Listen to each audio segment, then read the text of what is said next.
যদি কখনো আমার কথা, কাজ ও কর্মে আমার অজান্তেই তোমাদের মনে কষ্ট দিয়ে থাকি, তোমাদের আঘাত দিয়ে থাকি, তাহলে আজ আমি তোমাদের কাছে বিনম্র চিত্তে ক্ষমা মার্জনা প্রার্থনা করি।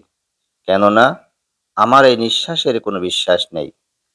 আজ যে চঞ্চল দেহ ও মন জীবনের উৎসবে মেতে আছে, কাল সকালে সে হয়তো নিথর হয়ে পড়ে থাকবে এক শীতল চাদরে।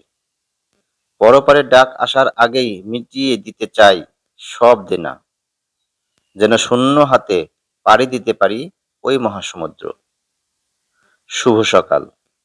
আজ সোমবার, 29শে জুন 2026 খ্রিস্টাব্দ, 15ই আষাঢ় 1433 বঙ্গাব্দ, 13ই মহরম 1448 হিজরি।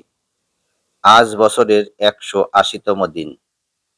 ঋতু পরিক্রমায় এখন চলছে বর্ষাকাল। 29শে জুন আন্তর্জাতিক গ্রীষ্মমণ্ডল দিবস। আজ প্রখ্যাত বাঙালি শিক্ষাবিদ ও কলকাতা বিশ্ববিদ্যালয়ের সাবেক উপাচার্য আশুতোষ মুখোপাধ্যায়ের শুভ জন্মদিন।